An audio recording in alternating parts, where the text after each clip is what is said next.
Hello everyone, this is Shivangi. Welcome to Shift Classes. इस video में हम डिस्कस करने वाले हैं नॉन रैंडम सैम्पलिंग और उसके टाइप्स को। तो जो उसके टाइप्स हैं उन्हें अच्छे से कर लेना, क्योंकि उनमें डिफरेंस पूछा जाता है एग्जाम में। तो चलिए स्टार्ट करते हैं। नॉन रैंडम सैम्पलिंग क्या है कि वो सैम्पलिंग जिसमें जो आइटम्स होते हैं यूनिवर्स के, मीन्स जो पॉपुलेशन है, उनके इक्वल चांसेस नहीं होते सिलेक्टेड होने के। रैंडम सैम्पलिंग में क्या होता है, सबके इक्वल चांसेस होते हैं, रैंडमली किसी को भी चूज़ किया जा रहा है। लेकिन नॉन रैंडम में ऐसा नहीं होता। यहाँ इन्वेस्टिगेटर सेलेक्ट करता है सैंपल अपने बेसिस, अपने कन्वीनियंस के बेसिस पे और उसके जजमेंट के बेसिस पे, ना कि प्रोबेबिलिटी के बेसिस पे। रैंडमली सेलेक्ट नहीं करता। नॉन रैंडमली मतलब जो उसको कन्वीनियंट लगता है उस सैंपल को वो सिलेक्ट करता है। अब इसके टाइप्स देख लेते हैं। तो कोटा है, कन्वीनियंस है, पर्पसिव है, सेल्फ सिलेक्शन है और स्नोबॉल है। तो इनमें डिफरेंस पूछा जाता है एग्जाम में। कोटा और स्नोबॉल में भी पूछा गया है आपके एग्जाम में। तो चलिए एक एक को डिटेल में डिस्कस करते हैं। कन्वीनियंस सैम्पलिंग क्या है, नाम से ही पता लग रहा है कन्वीनियंस, कि अपने कन्वीनियंस के अकॉर्डिंग। तो ये अब नॉन रैंडम सैम्पलिंग लिखा है, नॉन प्रोबेबिलिटी सैम्पलिंग लिखा है, एक ही बात है, एग्जाम में कन्फ्यूज मत होना, ठीक है।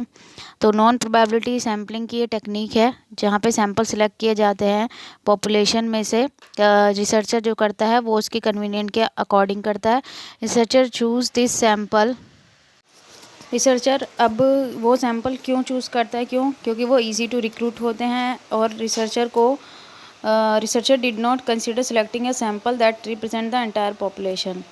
और रिसर्चर को ये चीज़ नहीं कंसिडर करनी होती कि वो जो सैंपल है वो एंटायर पॉपुलेशन को रिप्रेजेंट कर रहा है कि नहीं करना। वो अपने कन्वीनियंस के अकॉर्डिंग उसको सेलेक्ट कर लेता है। Ideally, in research, it is good to test sample that represent the population, but in some research, the population is too large to examine and consider the entire population. अब क्या है कि जब sample क्या है छोटा है तब तो ईजिली मतलब रिप्रेजेंट कर देगा पॉपुलेशन को, अगर इस सैंपल का इस टेक्निक का हम इस्तेमाल करें। लेकिन जब पॉपुलेशन काफ़ी बड़ी है, ठीक है, तो उसको एग्जामिन करना मुश्किल हो जाएगा। It is one of the reason why researcher relay on convenience sampling which is the most common non probability sampling because of its speed, cost effectiveness and easy availability of the sample। तो यहाँ पे जो researcher हैं वो ज़्यादा use करते हैं convenience sampling का, ठीक है। ये मेथड सबसे ज़्यादा यूज़ किया जाता है क्योंकि इसकी स्पीड की वजह से इसमें कॉस्ट कम लगती है और इजीली अवेलेबल हो जाता है सैंपल। अब जैसे इसमें एग्जांपल दे रखा है, स्टैंडिंग एट अ मॉल और a grocery store and asking people to answer question would be an example of convenience sample.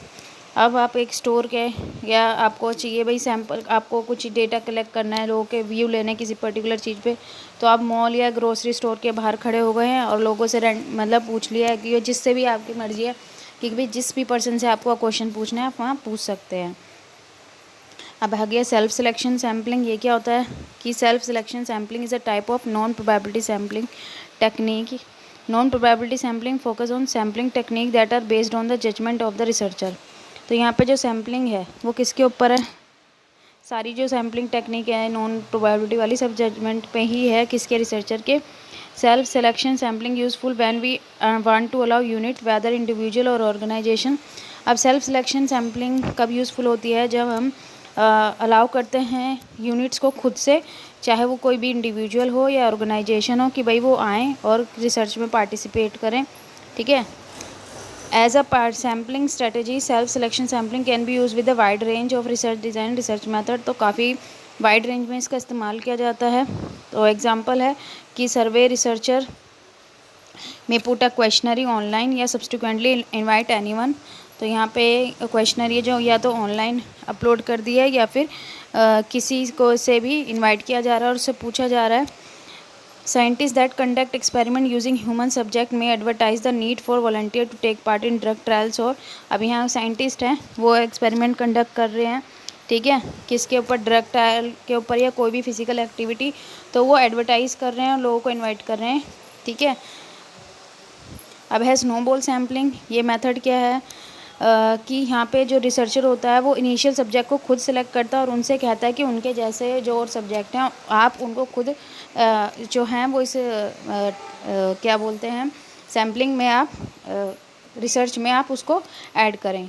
और स्नोबॉल सैम्पलिंग को चैन रेफरल भी किया, क्योंकि चैन बनती जाती है कि भाई रिसर्चर ने मान लीजिए 3 पर्सन को सिलेक्ट कर लिया और उनसे बोल दिया कि आप जैसे जो जितने पर्सन को आप जानते हैं आप उन्हें सेलेक्ट कर लीजिए। जैसे एग्जांपल दे रखा है, आप देख सकते हैं।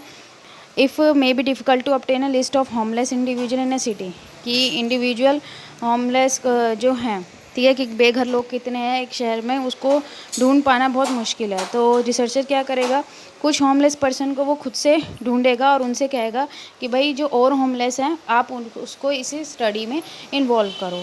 क्लियर हुआ? अब नेक्स्ट है पर्पसिव सैम्पलिंग, जिसे सब्जेक्टिव और जजमेंट सैम्पलिंग भी कहा जाता है। इस मेथड में क्या होता है, a desired number of sample unit is selected deliberately और purposely depending upon the object of the inquiry, so that only the important item representing the true characteristic of the population included in the sample. तो इसमें क्या होता है कि जो purpose है आपकी रिसर्च का, ठीक है, उसी के अकॉर्डिंग आप क्या है वही इंपॉर्टेंट आइटम को सिलेक्ट यहाँ करते हैं जो उसके ट्रू कैरेक्टरिस्टिक बता रहे हैं, ठीक है, उस पॉपुलेशन के सही एकदम कैरेक्टरिस्टिक बता रहे हैं, तो आप उन्हीं सैंपल को इंक्लूड करते हैं, ठीक है। As an obvious and serious drawback of this sampling scheme, it is that highly subjective in nature, since the selection of sample depend entirely on the personal convenience, belief, biasness and prejudice of। तो ये यहाँ पे क्या है, इसकी serious drawback भी है, क्योंकि यहाँ पे जो रिसर्चर होगा वो सैम्पल सेलेक्ट कर रहा है अपने पर्सनल कन्वीनियंस के अकॉर्डिंग, ठीक है, कि भाई जो पर्पज़ है उसके अकॉर्डिंग ही वो सिलेक्ट करेगा, कि सबके यहाँ इक्वल चांस नहीं है, अपने बिलीव से या बाय भेदभाव होगा, ठीक है। तो जो इन्वेस्टिगेटर यहाँ कर सकता है, अब यहाँ एग्जांपल देख लेते हैं। For example, if an social economic survey is desire to study the standard of living of the people in New Delhi. अब एक सोशल इकोनॉमिक सर्वे हो रहा है जिसमें स्टडी की जा रही है कि लोगों का स्टैंडर्ड ऑफ लिविंग कैसा है नई दिल्ली में। तो इन्वेस्टिगेटर ये देखना चाहता है कि कितना लोगों का जो स्टैंडर्ड है वो डाउन हो गया है। तो वो यहाँ पे वो उन इंडिविजुअल को इंक्लूड करेगा, ठीक है, उनका ग्रुप बनाएगा जो जिनकी इनकम लो है और जो पोश कॉलोनीज़ में रहते हैं, जैसे साउथ एक्सटेंशन, ग्रेटर क्लास, ये मतलब जो पोश इलाके हैं दिल्ली के, इन जो है यहाँ से जो सैंपल है वो सिलेक्ट करेगा ही नहीं। तो यहाँ पे क्या है कि उसे ये देखना है कि लोगों का लिविंग स्टैंडर्ड कितना डाउन हुआ, तो उसने उन लोगों को सिलेक्ट ही नहीं करा कि जहाँ पे इनकम उसे पता है कि यहाँ लोगों की इनकम ठीक होगी, तो उसने उस एरिया के वहाँ से सैंपल सेलेक्ट नहीं किया। तो ये एक तरीके से एक बायसनेस हो गई कि सैंपल को इक्वली अपने उसने सेलेक्ट नहीं करा है अपने पर्पज़ के अकॉर्डिंग, कि भाई सो ये है बस इनकम देखना है कि लोगों की कितनी डाउन जा रही है, तो उसने उसी एरिया में सेलेक्ट कर लिया जहाँ से लोगों की उसे पता है कि इनकम कम होगी। अब है कोटा सैम्पलिंग। तो कोटा सैम्पलिंग एक फॉर्म है स्ट्रेटिफाइड सैम्पलिंग की, जो रैंडम सैम्पलिंग में हमने पढ़ा है, ग्रुप होता है इसके अंदर। In this method investigator told in advance the number of the sample unit he is to examine और analysis from the stratum assign to be him. तो यहाँ पे क्या होता है, पहले ही जो इन्वेस्टिगेटर होता है वो बता देता है कि किसको, नंबर ऑफ़ सैंपल को, कि भाई उनको एग्जामिन किया जाएगा और उनका ग्रुप असाइन कर देता है। In the language of stratified sampling the quota is the unit to examine by the investigator from stratum assign to him और फिक्स्ड फॉर ईच इन्वेस्टिगेटर। यहाँ फिक्स होते हैं पहले से ही स्टार्टम इस ग्रुप। द सैम्पलिंग कोटा में be fixed according to some specified characteristic. तो यहाँ पे जो ग्रुप है पहले से ही फिक्स्ड होते हैं, जैसे एग्जाम्पल दे रखा है इनकम ग्रुप है, सेक्स, ऑक्यूपेशन है, पॉलिटिकल, रिलीजियस एफिलिएशन, ये सब चीज़ें ऐसे ग्रुप में डिवाइड होते हैं और पहले ही लोगों को बता दिया जाता है कि भाई आपका जो है वो मतलब आपको एग्जामिन किया जाएगा, आपसे कुछ सवाल पूछे जाएंगे।